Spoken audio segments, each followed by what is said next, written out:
Welcome back to my channel daily home garden. आज हम रोज़ plant को विंटर के लिए रेडी करेंगे। अस्सलाम वालेकुम वरहमतुल्लाहि वबरकातुहू। बिस्मिल्लाहिर्रहमानिर्रहीम। क्या हाल हैं व्यूअर्स, जैसा कि आप जानते हैं कि सितंबर का मंथ जो है ये एंड हो चुका है। तो अब इस मंथ के एंड में आगे जो है वो मौसम जो है वो नया स्टार्ट हो रहा है इंशाअल्लाह अल्हम्दुलिल्लाह। या तो बहार का और फिर उसके बाद ख़ज़ां का मौसम आएगा। तो ये देखिए कि ये इसके लिए रोज़ प्लांट जो है हमारा जो ये सर्दी के मौसम में इसके लिए तैयारी करनी होती है हमने कि इसकी ग्रोथ जो है फ्लावरिंग जो है ये सर्दी के मौसम में बहुत ही भली दिखाई देती है और ये अपने जोबन पे आता है।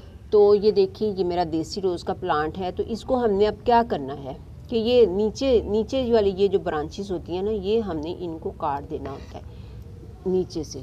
इस वजह से कि एक तो इसको काटने से इसका जो तना है वो ये जो स्टेम होता है इसका ये मज़बूत हो जाता है।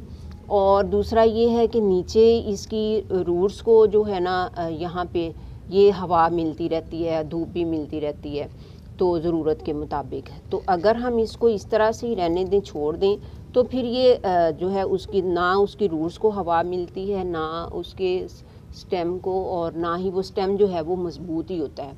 ऊपर वाली ब्रांचेस जो होती हैं जब हम कोई फ्लावर खिल के तो ख़त्म होता है तो वो भी हमने वहाँ से भी काट देना होता है। जैसे कि आप ये देखिए, ये हमारा एक फ्लावर था, ये खिल के तो ख़त्म हो चुका हुआ है। अब इसको हमने यहाँ से जहाँ से कि 5 पत्तियाँ आती हैं वहाँ से इसको हमने कट कर देना होता है। इस तरह से इसको कट करने से ये होता है कि नीचे से जो ये स्टेम होता है ये जो है ये मज़बूत हो जाता है। फालतू ब्रांचेस हमेशा आप काट दें। ये देखिए ये यहाँ से इसको भी काट दें, बस इतनी रहने दें, ऊपर से रहने दें आप। तो फिर जो है ना आपका एक तो आपको यहाँ से हाथ डाल के तो गुडाई करने में आसानी होती है, आपको कुछ वो ये रुकावट नहीं आती है। तो दूसरा ये है कि ये आपके प्लांट की जो है ना ग्रोथ वो अच्छी हो जाती है। तो ये जो इस तरह से जो जली सड़ी पत्तियाँ सी हैं ये भी उतार देते हैं। तो आपने बस प्लांट को अच्छा रखने के लिए इस तरह से इन चीज़ों की देखभाल करनी है। अब चूँकि मौसम गर्मा जा चुका है तो अब बहुत सी हमारी पत्तियाँ जो हैं ये इस तरह की बर्न हुई हमें मिलेंगी। तो ये हमने सारी उतार देनी है पौधों की। अब हमने काट छांट का टाइम हमारा आ चुका है। सब तमाम किस्म के प्लांट्स जो हैं उनका, सिर्फ यही नहीं कि रोज़ प्लांट ही, तमाम किस्म के प्लांट्स की काट छांट का वक्त जो है ये हमारा आ चुका है। तो अब हमने इसको काट छांट करनी है अपने प्लांट्स की, ताकि ये नए सिरे से एक दफ़ा फिर से अपनी बहार को पकड़ लें, अपनी ग्रोथ को पकड़ लें और अगले मौसम के लिए ये तैयार हो जाएं फ्लावरिंग के लिए। तो फिर ये देखिए ये यहाँ तक मैं इसकी कटिंग कर देती हूँ।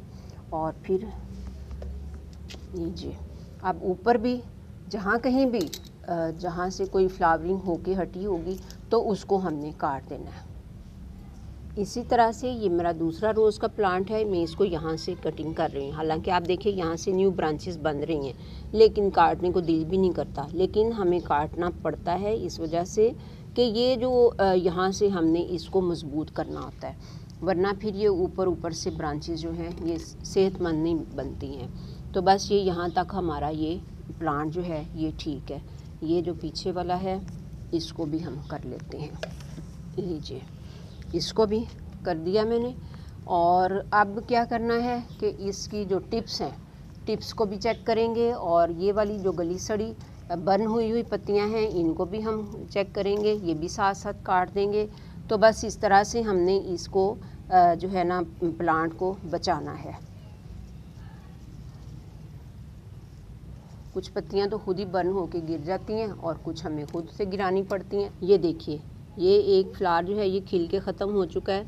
यहाँ से इसकी 5 पत्तियां बनी हैं, यहाँ से हम इसको काटेंगे। यहाँ से काटने का फ़ायदा हमें क्या होता है कि नीचे वाला स्टेम जो है ये मज़बूत हो जाता है। इस तरह से पतली सी बारीक सी ब्रांचेस हों तो वो फूल का वज़न जो है वो सहार नहीं पाती हैं। तो अच्छा जी, अब प्रूनिंग हमने कर ली। अब इसके बाद अगला काम जो हमने करना है वो ये करना है कि ये गुडाई करनी है हमने।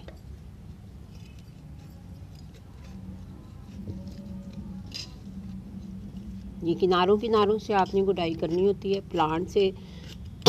इस प्लांट की रूट से कोई 1.5-2 इंच के फासले से आपने इस तरह गुडाई करनी होती है।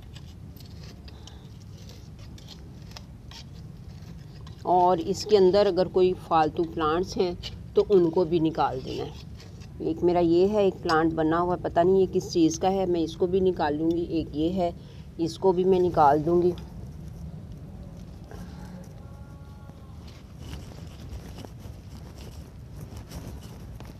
ये कुछ खुदरो प्लांट होते हैं, तो कुछ ये तो खुदरो प्लांट है, गुले दोपहरी जैसा होता है।